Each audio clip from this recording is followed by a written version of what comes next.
coming up on The Source. I think we should close the nomination process down. If we don't take 2024 serious, we're going to see a flip in Wilmington.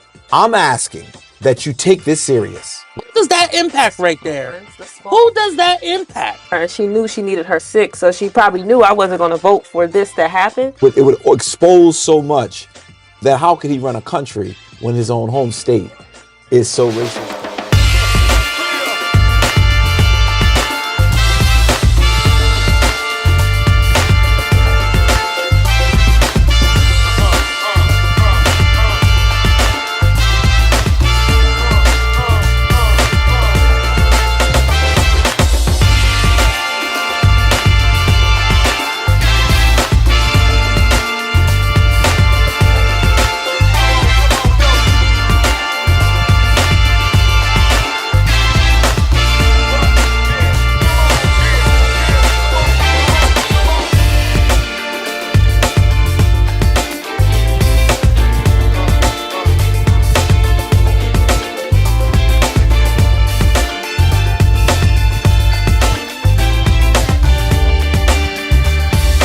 Good evening. This is Dr. Curry. This is Kobe Owens. Sinead Darby. And welcome to The Source. What an interesting week we've endured.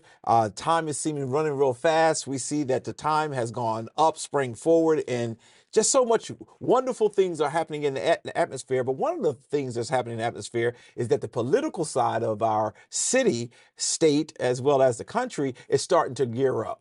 And one of the things I noticed this week is that, last week, Miss Velda Potter, she announced her candidacy for mayor for the city of Wilmington. Now, before anyone says anything today, while I'm not endorsing anyone at this point, I want to make it very clear that was the best gift I had, because I am at a place where we have to find a way to get a voice back in City Hall.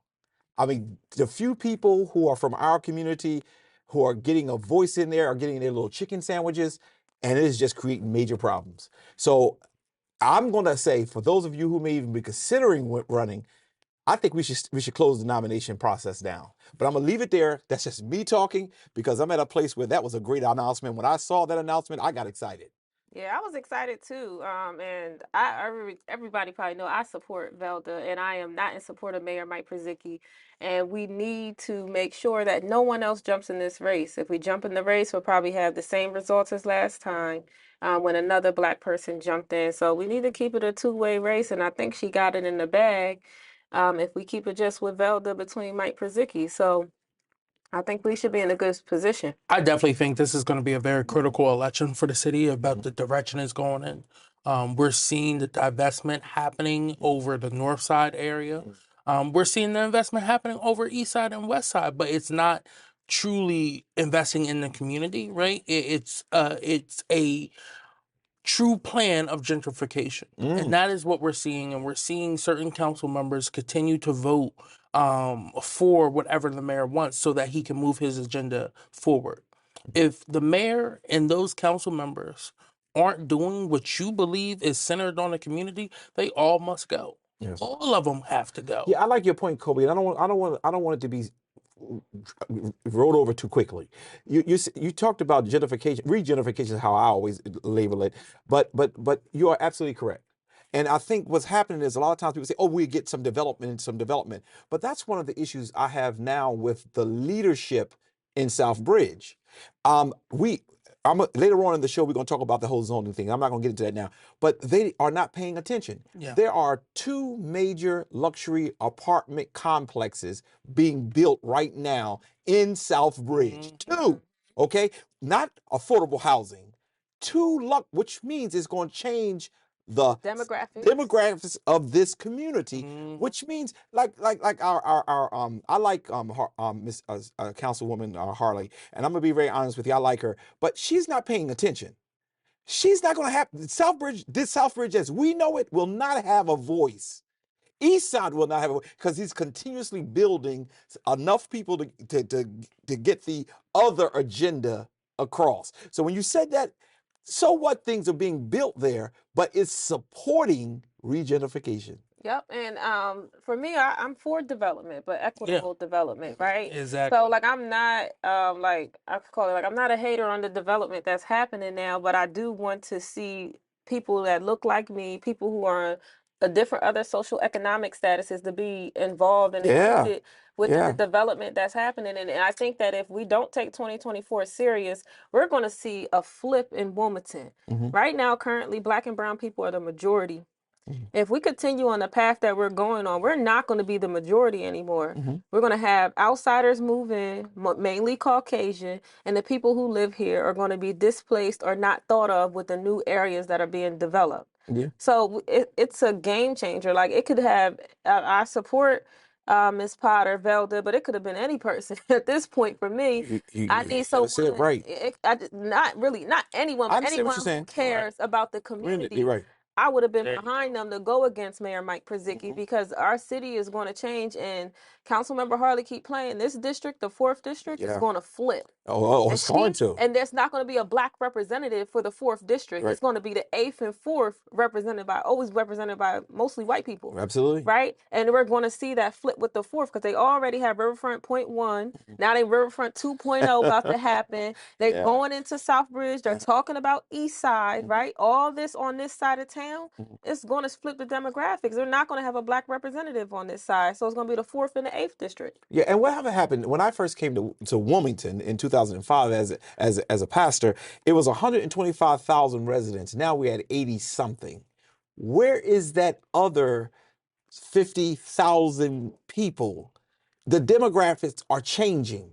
Mm, It's shifting. Downtown, we got apartments on top of apartments being built, and it's not affordable housing apartments. nope. These are luxury apartments, and no one is paying attention to it. Everybody is sitting back saying, "Oh, it's good. Let's just deal with the crime." We've been talking about we got to deal with the crime. Hmm. We're not disagreeing with that. And the reason why we're not really dealing with the crime because if you kill them all off, we ain't got to worry about. And see, a point that Shanae brought up was equitable development, Hmm. right? And some people may say, what does that look like? Well, here's the thing.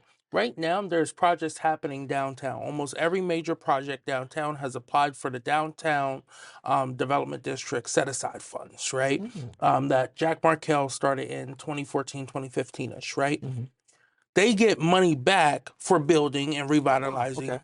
this area, right? And the downtown development district can be, anywhere in the city. It doesn't actually have to be the downtown. Hmm. It's the area that the city council and the mayor prioritizes with the state. They send a resolution down saying this is the area, this is the square footage. So if there's projects here, then they can apply to DHSA, right?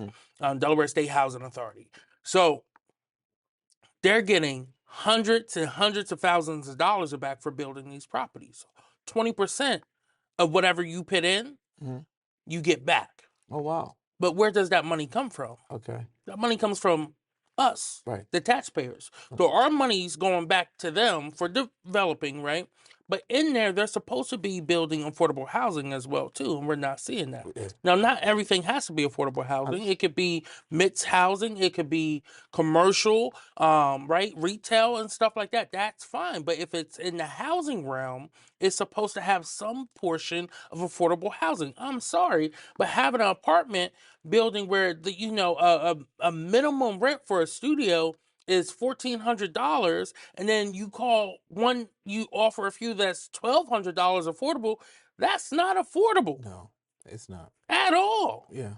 especially for the demographics that was there first when you first started getting the money. Now that you're getting towards the tail end of your project and you want to move the district, now it's affordable for this area. Mm. Well, yeah, you raise the price everywhere else, and that's why you have to have smart development. Mhm. Well, we're not going to have smart development as long as we have this particular mayor in there because he is pushing the agenda that needs to be pushed by the builders. And the Mhm. builders are, and that's another question. When you talk about equitable, who's getting all these contracts and who's doing all this building? How many of you African American people are building? Very little, Mm. very Yeah, little. very little. It's the same people, it's the same players. And what's really funny is that the Riverfront had like success measures and like the amount of people to move into the new area that we have now, and they didn't even meet their quota. I was going to ask you that. Like they didn't. Like it's like they didn't meet it. So that how did you get funding to do Riverfront 2.0, as I call it?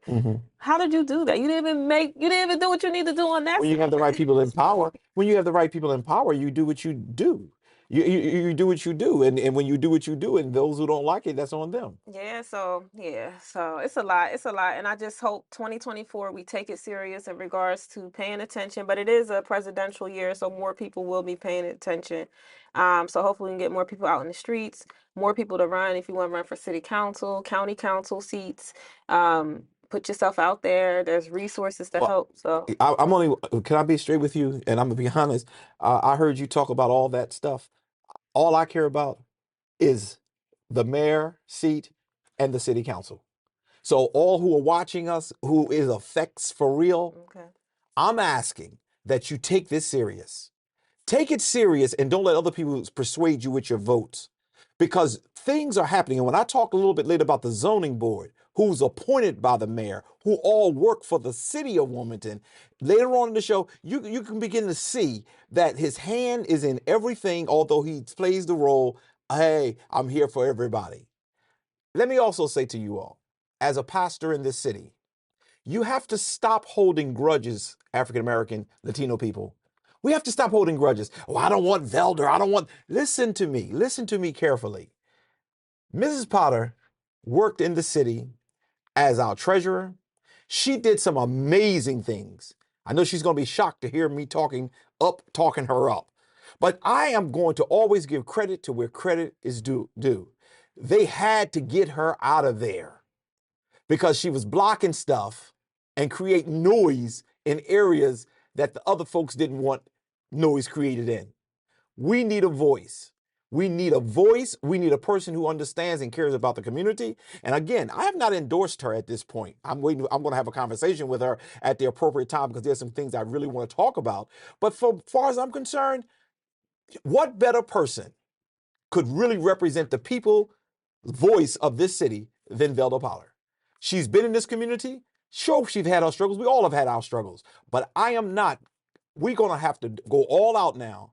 Since the mayor is going all out on us, we're going to have to go all out on him to say you cannot. He only won by a couple hundred votes because we had all those people in the race. That's why I hope no one I'll give you $100, I'll give you $1,000 to get in the race so we can help neutralize his vote. The Republicans going to be trying to get their candidates in this time. He can't beat Velder one-on-one. Nope. I'm willing to guarantee that. So I'm gonna chill because we got a lot of stuff to cover. But when I heard that announcement, I got excited, and I don't get excited too often. But I also know they know how to put other people in the race, and we're gonna call it out as soon as it happens.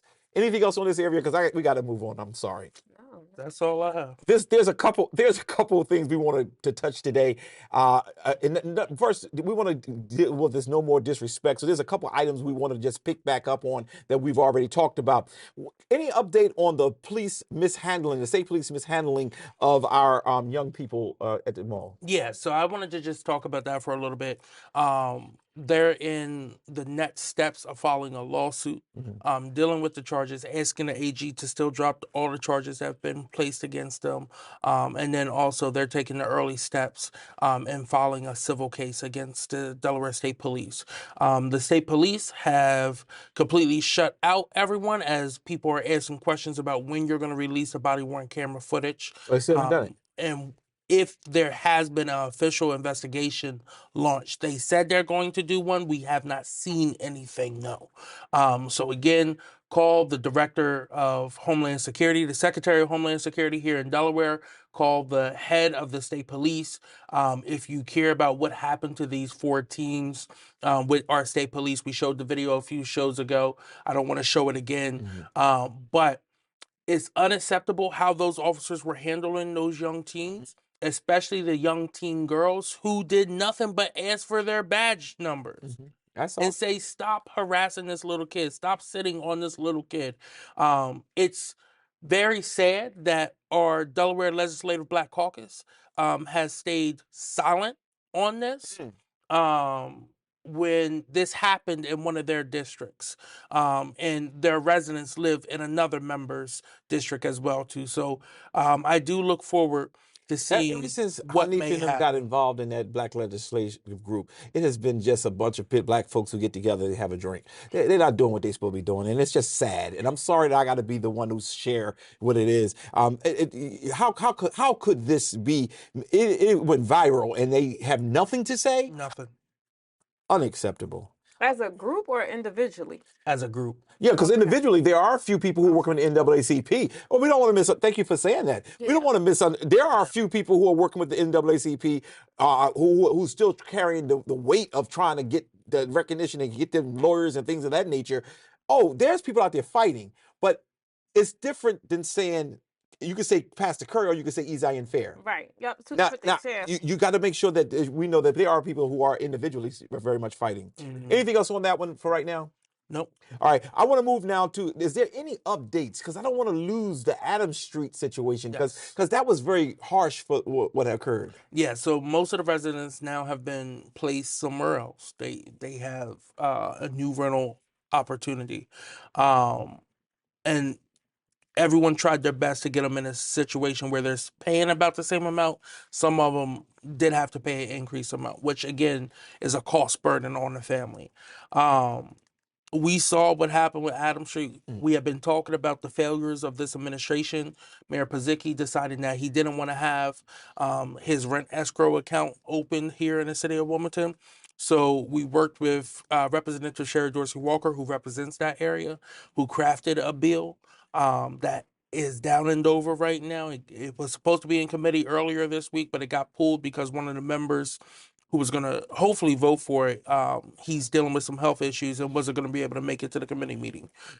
So we are working on that bill that creates a statewide program run by the courts and takes it completely out the hands of the city of Wilmington. What do you mean he didn't want to open up an escrow account? What do you mean? So we have an escrow account here that's inactive right now. So you would have to restart it. This mayor and his administration do not want to do that, right? And then they put out statements, oh, we want to hold AJ Pacormi, who is the landlord who owned all the North Adams Streets one, who's a slumlord who has multiple properties throughout the city, who's donated to Pazicki's campaign, who's been friends with him for years, who continues to get away with things and continues to live off the backs of black and brown people in this city. Yes, this is the same guy who now the mayor is saying, oh, we want to hold him accountable without actually holding him accountable when his residents have been complaining about him for the last 10, 15 years. But yet, now under his administration, you actually have something that you can do. The rent escrow account is there, and you decide to take that away from residents as well too. So now everything's just off the table. Those residents can't hold him accountable for anything. They're stuck in a situation where they can't move because rent is so high, because Bacchini's and all of these other groups are up here building up the downtown area, pushing these people further and further out. They're about to put a cap on 95. They want to push those people out of North Adams Street, and this plays right into what the mayor wants to do. Now he wants that property, so now he goes after the Pacormi. So that's just how I think it is all happening. Well, it sounds like it's true. I mean, you're thinking with right, and and the facts behind it dictate is the truth. But all these little things, I just want to make sure all my seniors, because y'all are the voting folks, I want to make sure and call people. These little things matter. Them today, you tomorrow. Pay attention. Take 2024 serious. Because this is the stuff while we're continuously saying, look, those of us at the table, none of us are rich, okay? But all of us are living comfortable. We're all right. We're all right. I mean, you know, you can give me a couple extra. You're all right. You're all right too. We are all right. For a nonprofit. And I do too. I do too. A nonprofit called the Isaiah Fair. But the point is, but the passion of helping those who are less fortunate than we are is there, not so that we can gain money, but so that we can understand that they need a voice too. And all too often they go to these high rises and they give them a chicken dinner and then they just, let's vote for the person. What is that woman name who transitioned? She was a city council person. Loretta. That was her favorite. That's what she did. She'll send some food over and let's all vote for. And they did. We have to stop that. It's time to move on, and it's time for us to really get people who care about us. Because you say what you want to say about Dennis. Dennis did a whole lot for the city, and for those who wanted to overshadow it with some of his mistakes, that's what they do to us. And that's what I'm going to start doing to this mayor. I'm going to make it very clear. You've messed with the wrong bear that was sleeping. I'm now awake. Last thing is I want to just bring an update. Not much conversation I want to have on it, but there's an update on the city council's violation of the FOIA Act. I have not gotten the determination at this point, but it is in the hands of the city. No, sorry, but the attorney general. We're watching this very carefully, and you're going to know exactly what the outcome is and where we are as we move forward. This will not die. Everybody, it seems like so many people at the city council now, they can't stand my guts, and that's fine, because I'm going to represent the people of this city, and we're going to continue to bring to light those things that are in being done in secret. All right. Anything else that we want to cover for this first segment before we go on to this? I do want to say, please stay tuned, because at the end of this before we go off the air today, I'm going to share the zoning. People have been calling me saying, Dr. Curry, Pastor Curry, are you all right? I am fine. I always have a plan B, but we're going to go through the process so I can let you see how grimy people operate. We'll be right back.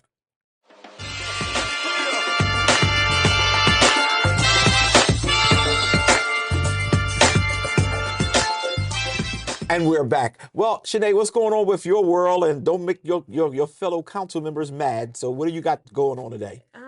Well, we're entering into budget season. Yes. With city council. So the mayor will do his budget. Well, by the time this airs, the mayor has done his budget address, and the budget has been released for the next fiscal year, which is June 2023 to June 2024. Is when the year is for city council. So he'll be announcing some increases, decreases, projects that he wants to work on, because this is also a capital year where we can make capital requests, meaning for like parks, if we want to renovate parks, if we want to put more money towards sidewalks, right? We have that also to do capital budget requests. We'll get so hopefully we'll know that soon once that information is released. But for the agenda tonight, you'll see they'll have the ordinance establishing a rate for taxation on real property and the taxable property of public utilities. You'll see the capital program for the next 6 fiscal years. They'll show what projects they're working on in the city. You'll also see the capital budget adopted ordinance. You'll also see the operating budget for July 2023 to June 30th, 2024. You'll also see water rates. And what's interesting is last budget session, we had a water rate increase. And the mayor administration also projected that we'll have another one the next coming year. So get ready to, we don't have the ordinance yet because it hasn't been announced yet. But once we know, we'll know what that water bill rate increase is going to be. And what's really interesting about that, since last year, I've been asking them about doing an assessment to see what it looks like for water income-based payment systems, so that if a lower income person needs to pay $20 for their water versus $50 a month for their water, they're able to do that. And I have not received any response yet. The only time I receive a response, sometimes I have to do this, I have to put the legislation out in the public to go on a committee hearing to be discussed, and then they'll respond to me. So I think I have to do that again just to get another response, because the assessment is going to cost money.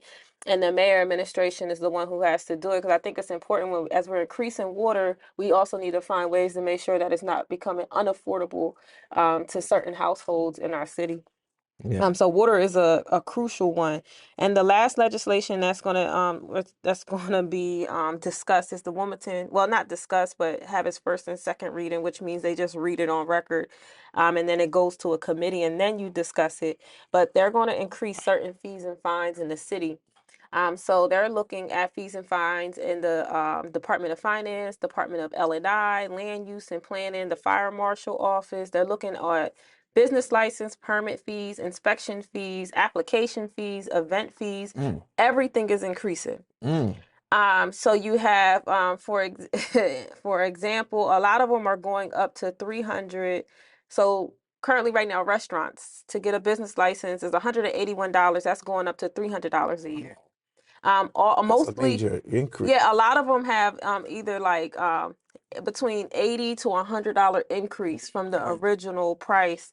Currently, right now, there's already I think 7 council people who have already, and that's the disheartening part too, because I didn't get this information until the public got this information. So the mayor administration or whoever only spoke to certain people That's about right. these That's right. fees and fines increase. So you have Councilmember Johnson, Councilmember Cabrera, Councilmember Oliver, Councilmember Harley, Councilmember Fields, Mills, Councilmember Bracy, who are all already on this legislation with support.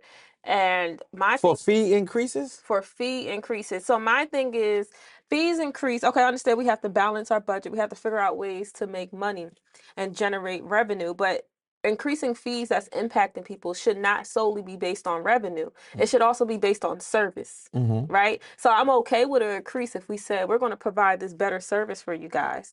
For instance, they're increasing fees for landlords, and I'm gonna find it here. I think they're going to $100 per unit. Beforehand, it was only, I'm trying to find it. I missed it on here, but once I find it, I'm gonna let you guys know. But okay, yep. So 1 or 2 rental dwelling units were $50. Mm-hmm. 3 or more dwelling units were additional $10 for each unit, 120, right? So now they're going up to $100 per unit. So now the increase is happening, and I wonder how it's going to impact rent. Yes, 'cause that's who's gonna pay it. Right, that's what's going to pay. I know someone in the middle of the hood paying $1,600 to live in a mold infested, heat barely works plumbing system home right now, right? So we don't have rental caps in the city, so they can charge them whatever they want. And so what's really unfortunate is that these fees and fines are increasing. And for example, for the landlords, like at least provide a better service if you're going to increase their unit, the price, say like, hey, we're going to have online registry and GIS mapping for rental units to make it easier for you guys to track your violations and communicate with L&I. We don't even have consistent inspections of housing. We don't We like saw that so on Adams Street. yeah, landlords don't even have, they complain about their communication. The landlords who are, I guess, registering and trying to do the right thing can't even barely get in contact with L&I. But who's trying to do the right thing? It's the landlords who are small mom and pop ones. I want to point out in this bill that they eliminated the 3 and more dwellings you have to pay each unit, and they're capping it at if you have more than 100 units in the city of Wilmington, you only have to pay $10,000. Yep. Oh my God. Yep. So So the it's that BPNG, whole Republican style but Democrat led system. Right. Because it's like the people who got money going to continue to get. So if I have 500 units in the city of Wilmington, I'm only paying $10,000. Same I would have to pay if I only had 100. Yeah, that's sad. So who does that impact? Who does that impact right there? the small, Who does that impact? not the It BPNG. again gives more opportunity to these big developers who have been going against us, Yeah. who've been funding Councilman Mills, who's been funding Councilwoman Cabrera, who's been funding the Mayor Pazicki's. Yeah. Look at their campaign finance report. Yeah. How many of them were on that? You named their names, but how many Yes. of that was that? They have 7 votes. They definitely have their 7 votes. Do you understand, those of you who are watching? Here's, as I say when I'm preaching, here's the crux of the matter. He has the votes to do whatever he wants.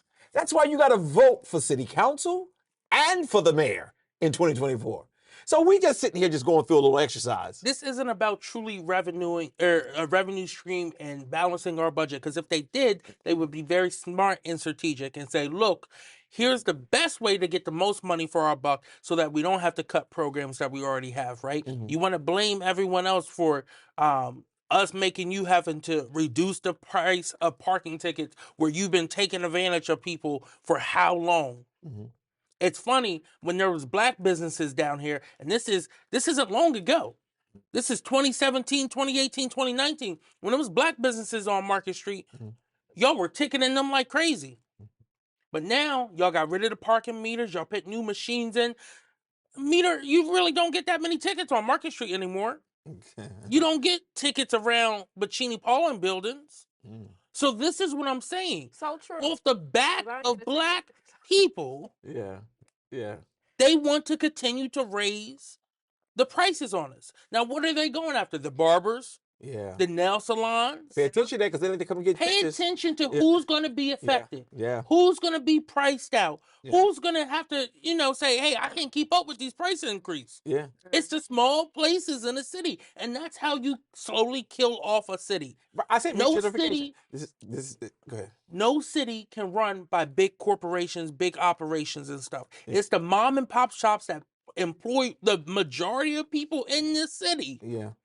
who keep this city running, keep this economy going. And it's the black people who can only keep $1 in their pocket for 72 hours until it's right back out in our economy who keep this city going. Yeah. Sad. It's sad. And I hope that you're paying close attention because regentrification is occurring and pushing out the poor that the rich may take over. This is the major city in the state of Delaware. This is the largest city in the city, and it has to shine a certain way, and that's the whole push. So if you think that everything is good because you're not hit yet, after hearing these fees, it won't be long before you will be hit. This is really crazy. Go ahead. You got anything else? I'm sorry. Nah, that was it really. So come out. How did you? Actually, You made a comment. See, y'all be making comments and making me think. How did you say you didn't get? How did their names get on there? Did they sit and write this legislation, or did they really try to contact them saying these are our cronies? So we know this. Y'all put y'all name on it. So what happens is the mayor administration, whoever is the lead sponsor of the bill, will go around before it's on the floor and say, "Hey, I would like your support." Okay. The mayor administration reached out to me before to get support, and I told them, "You just stop doing it." Honestly. Oh, so that's why you didn't get the information. That's why I didn't get the information. I just told them I'm not going to agree with y'all. So that's probably why I didn't get this. But I think the main sponsor is actually Councilmember Caber.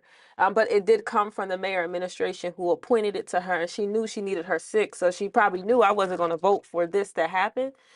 So she looked for other council people who would be okay with the increase in fees and fines. That's going to impact the mom and pops, the small people, and allow to give again developers incentives where they have a cap at paying their business fees.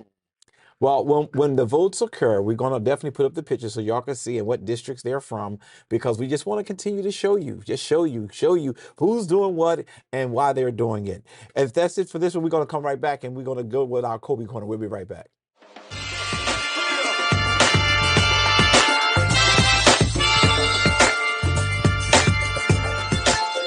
And we're back. It's Kobe Corner's time. What's going on with Kobe's Corner? Yeah, so first I want to talk about our SB1, which is the tenants' right to counsel. And it's a bill that establishes opportunity for tenants who are facing eviction to have representation when they go into the courts. It offers post-filing diversion programs to try to keep people in their houses and make sure that we're doing everything in our power to address that, right? The other day was the hearing.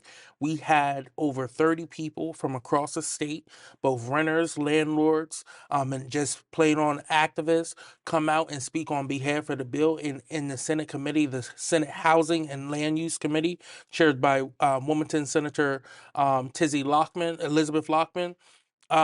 It passed out of committee and now goes to the Senate floor to be voted on. It passed in a bipartisan way with all Democrats voting in favor of it and the one Republican voted on its merit out of committee. So that was 7 votes to release it. I think that's going to be huge, especially as things go forward. We're seeing that DHAP is winding down and the need for programs like this is going to increase, especially I'll say over the next 2 years. 2024 and 2025 is going to be critical that we have a system in place to start handling cases like this as that money runs out. Okay. I still hope that the General Assembly and the governor takes a long look about what money we have here available to create a DHAP program that we can keep running without the federal dollars. But I don't know where that's going to go. The next thing is HB1 and HB2, which are 2 bills that deal with legalization of marijuana here in Delaware. One, HB1, flats out legalizes marijuana. HB2 is the regulation taxation portion of it and who can sell, the licensing setup and everything. Both of those were heard on Wednesday, early morning, 10 a.m. with hundreds of people on the call. That was heard and they were both passed out of committee. 3 in favor, 3 on its merit, 6 votes total out of the 7 votes of the committee members.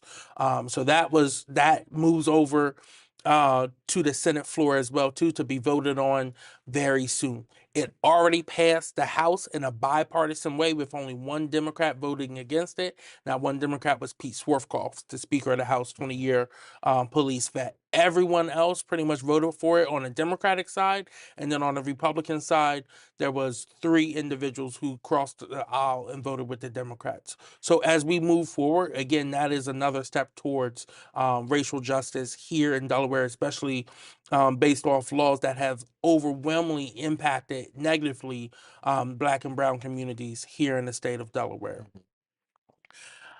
My next point is probably going to be my biggest point over the next few weeks, and that is school board elections. Okay. So it has been a little time since the filing deadline. It's now been 11 days. And now everyone should have their background check in. The stages should be set. There's going to be elections in certain districts that are going to determine the direction the school district's going to go. This year, just my thinking of it, and I've talked with individuals who are also in this realm who I've worked with in the past, we feel as though some of the issues that are going to be the headline issues for all these races is going to be the health and school safety portion of school. Of course, learning loss, especially the learning loss that happened not only during the summer, but happened during the pandemic when everyone was virtual. Another issue that's always an issue is school funding, and then civic engagement from the families, right? The opposition, right?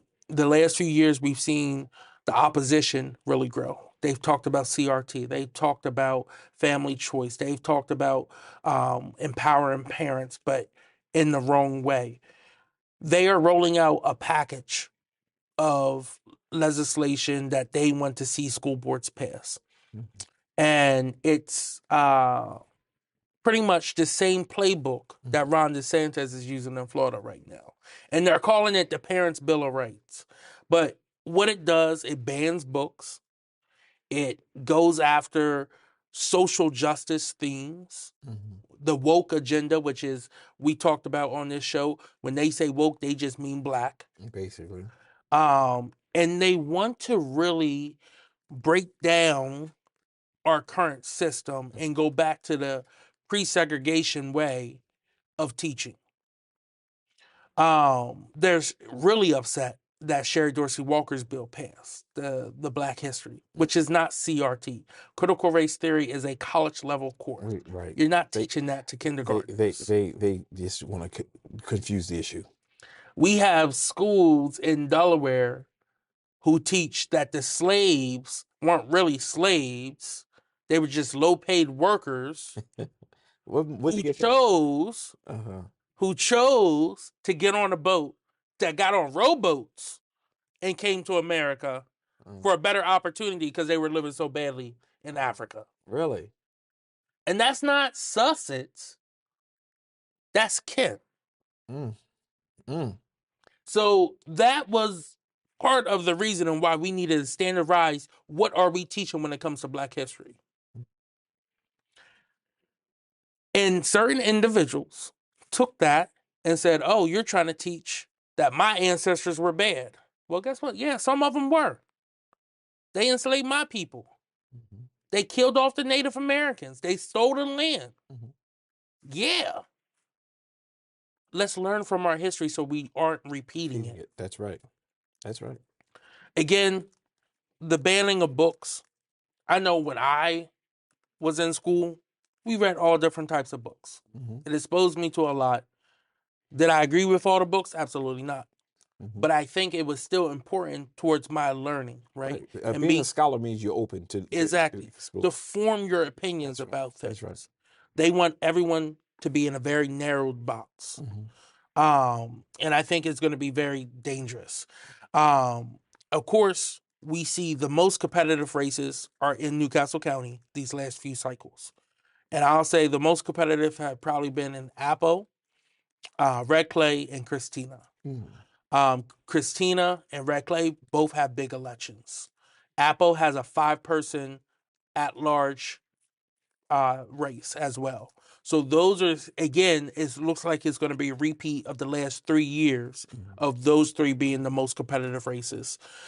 Issue is not a lot of money goes into these races, and also not a lot of voters come out for it. So we have to make sure we're bringing awareness to this, and that us as Black people and brown people, we're encouraging not just ourselves but our neighbors and our friends and family to make sure they go vote in the school board elections. So I know here in Red Clay, a friend of mine's is running for school board to replace Dr. Bone. And she's well qualified. She's going to do amazing work if she's elected to the school board, but she has 2 opponents that are running on this parents' bill of right. They want to ban books in Red Clay. They want to openly discriminate against minorities in Red Clay because they think Black students aren't capable of learning on the same level as their white counterparts, and that's a sad point. Yeah, as you constantly, especially when we first started the show, talk about the school board, I wasn't one who cared too much about the school board elections. That's for those folks and whatever else. But it was during Trump era that I really got to understand the power and the how they really setting the tone for our young people. Where I now see that there's a strong need for us to really vote in school board elections, just like we vote in the mayors or the governor or the president of the United States. I like your point on the woke thing. What's his name? Ron DeSantis or whatever his name is. He is really pushing forward this cultural clash system to continue to give code words to keep Black people down, and that's why I'm really paying attention to what's going on in our city. We are too polished to say certain things, but we're still doing it, and we're using Black people as the face in order to get it done, and that's the problem that we're going to constantly run into. And is there anything else in your area today, Brother Kobe? Nope, that's it. Again, as we continue to move forward, we continue to see what's happening on the policing front here. Yeah. We're still pushing for legislative change, but I honestly, I think we are going to be reaching out to the Department of Justice, AG Garland, the federal AG. Asking him to do a federal investigation of a pattern and practice here in the state of Delaware for policing. Now, to be honest with you, I think that's very much needed. The problem is going to be that would make Biden look bad. He's running for re-election. So I understand politics. Even though I'm not a politician, I understand it. For them to come in and do any kind of investigation, and I think the folks in power here know this, it would expose so much that how could he run a country when his own home state is so racist and so out of control with I think it will show that Delaware is just like the rest of the nation, in which that police believe that they have a different standard of rules that they have to play by, and that they are allowed and legalized to look at minorities in a different light as well too. One in which we continue to lose life time and time and time again, where we're because of our lack of wealth, we face charges that are made up. How are you illegally stopping me, but I still get charged with resisting arrest, even though the stop that started it all was illegal, but you're charging me with resisting arrest because I simply asked a question, which I'm allowed to do, of why are you stopping me? And you had no reason to. That keeps happening here in Delaware. Yeah. Our system, sometimes I say it's broken, sometimes I say it's not. I go back and forth. Honestly, I don't think it's broken. I think it is set up to look at how it can strategically pinpoint different areas of a community, of a Black life, and poke holes in it so that it starts to crumble. Yeah, well, that's you just took Shanae's sermon because she's been pretty much saying that the whole time she's been with us, and at some point a breakthrough will happen. We're going to take a quick break, and we're going to come back. And when we come back, I'm just going to talk a little bit about the project that we were putting together. But all hope is not lost. For those who are laughing and high-fiving and thinking that you've won, it's never about the battle; it's about the war. We'll be right back.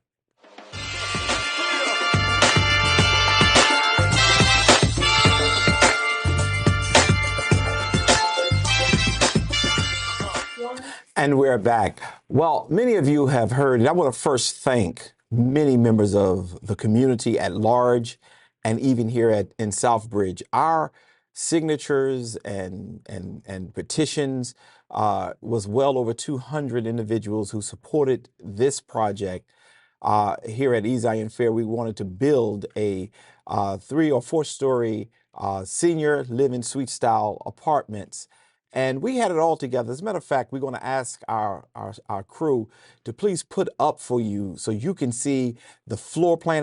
When I talk about that, you can see the building and what we were going to provide this community with. And we had it, and it was moving in the right direction. We had to go through the zoning in order to change our zoning from a R3, I believe it is, to one way that you can have more than multi-residents in a unit.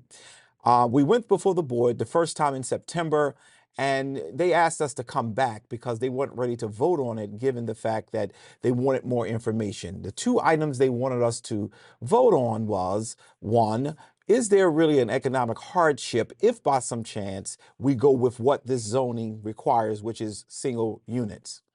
And 2, what are you going to do with the parking? Because during that hearing, several people got on the call, Hanifa and Frank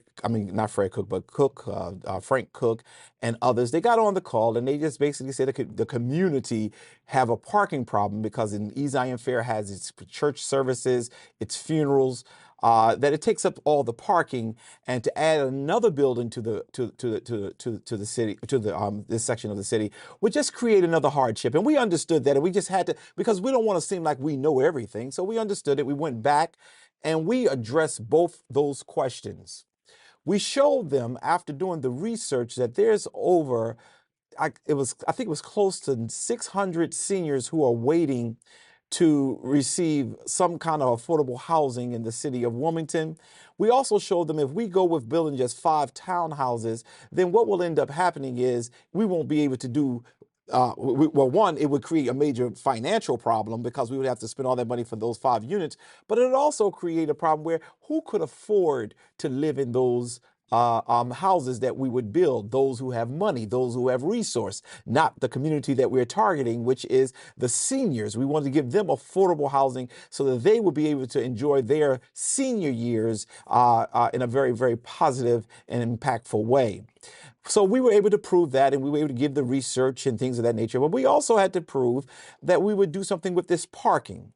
We decided to say, okay, what we're going to do? We're going to lift the building to a place where the first floor would have underground parking. And this is what they asked us to do. And we had our architect to design it. We had the civil engineer, because we're in a flood zone and we want to make sure that everything was designed and done appropriate. We didn't do a mom and pop sketch. We did it appropriately and spent good money in making sure that it could happen. We presented all of that information to the city in December of in this year, saying, look, this is our plan. This is our response to what you all have asked us to respond to. To our surprise, the zoning board never received that information. I don't want to seem like I'm all over the place, but they never received it. How do you know, Pastor Curry, that they never received it? You can't say that. Well, while on the Zoom call, our architect was sharing the things that are in our new plan, and one of the zoning board members said, we didn't get this information. Where is this information at? It is at that point I said, we sent this information in December. We just had the hearing a week ago. And Mr. DePinto said, I sent it to you guys, talking about those who are on the zoning board. All of them went through their emails real quick, trying to find out when he sent it. It was never sent. He then rushed over an email to them while we are live in the zoning board hearing. They get the information, and the three individuals are looking through it, and so they said, you may proceed. So our architect continued to proceed and sharing all the wonderful things that we were going to do. And there was one particular zoning member who were asking a lot of questions. I think his name is Tom. He's the vice president. I'm not sure of his name, but he's the vice president of the board. He was asking questions, regarding what we were asked to do about the parking, about the hardship, about economically, is this feasible, and so on and so on. He was really getting into the weeds to make sure that our data was legitimate. The chair, I don't, his name escapes me at this time, but the chair, he basically was just listening to all the questions that the vice chair was asking, and he was just looking through. He would ask a question, making sure that we legally stay sound in what we're doing. And then also we have the other brother who was the secretary, African-American brother, who really asked no questions of substance at all. He was there. Well, we felt that, we would at least get a fair hearing. We were told that they were not going to open up for community comments again, but it didn't matter, because I told all the people who wanted to call in, don't worry about it. We're going to respond to what they asked us to respond to. We did get the civic CDC, not the Civic Association, but the CDC, the ones who have who controls the money in the community, and those who get I ain't gonna go into that. And they called in and said, look, we don't support this project. We don't support it because it's not what our community need at this point. I know that was Hanifa, because Hanifa is the one who's the voice and the power and the brains behind the CDC for the the Southbridge Civic Association, the CDC board. I don't want to confuse the two, because what I do give credit to the Civic Association is that they decided, I'm not getting into this because I see that the community is supporting it, but some of its leaders in the community, some of its front people are not. Well, then the family, there was one family, I don't want to say their name because I don't want to be disrespectful to the elderly, but one family said, well, every time we're looking for parking, we can't find parking, so I'm not going to support it. But we had 197 signatures and support letters. Even Mr. Carey, the one who's in charge of the African American, he even sent in a letter. A lot of the pioneers over here in Southbridge sharing what a great opportunity this is going to be for Southbridge, what a great opportunity it will do to help even increase the value of our properties. All of that was dismissed. Very limited questions were asked from the zoning members other than the vice president. They then called for the vote. The vote was the president of or the chair of the zoning, who asked very limited questions. He said, I do not support this. I said, okay. Then the vice president, who asked all the questions, who got into the weeds, said, I disagree with the chair. I vote in favor of it. They have proven their case, and I'm satisfied with the information that has been presented. Then we get to the African-American brother, who is the secretary, and he votes, I disapprove. And I forgot what his reasoning was. But this is the problem I'm having with this. Well, first, before I go to the problem, it was declined. We could not get our zoning changed. And there are people who were excited. Yay, we won, we won. You must forget, I don't stop because of one little thing. We have already had a plan B. We knew that this was a political thing, and I knew the mayor, who was the mayor of the city, who hates our guts, especially mine, and I knew he was going to set it up. So I already started plan B, but this plan won't be discussed, but it's going to stay within the guidelines. Because whenever you need anything from the city, if you're not kissing the mayor's ring or other places, then you're not going to succeed. So what I decided to do is I told our architect and all those folks before the time, this is what we're going to do. Is this legal? Is this within code? And everything's in code. You will see very shortly, those who clapping hands and saying, we got them, you're going to see very quickly that you can't stop God's movement. You can't stop God's man. You can play your politics all day. It won't work for us. Let me add to that. I was shocked.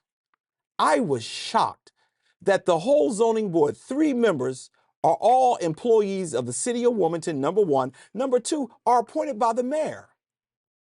Curry, how did you think you were going to get that through? I just thought that the mayor would at least be kind to the nonprofit world. I know that he's not calm to the pop and the daddy, the pop and mom shops. I know he's not kind to, but I thought to the nonprofit world, the church world, for seniors who need us in their senior time, who don't have all the funds that others have, who don't have those big, endowments and things of that nature. I thought he would have said, you know what, let's just let this one get through. No. His disdainment for me, his disdainment for the African-American community is shining bright. I don't care how, and it was shocking that the vote came down, the first vote, nay, by a white gentleman, a lawyer, who's the chair. The second vote, yay, by a white gentleman, who's the vice president. And the third vote, everybody is clenching their teeth and saying, okay, we got it, because this is an African-American who didn't even ask any questions. It was nay. Why? They all appointed by the mayor. And they always wanted to look like, hey, we didn't really do this. The black man had the final decision. And look at how you vote. But we know how that worked. I want to say to all of you who are watching me, thank you for your concern. This project is not dead. It's good, but I'm not going to do all that talking. There's a scripture in the Bible that talks, a story in the Bible about Hezekiah.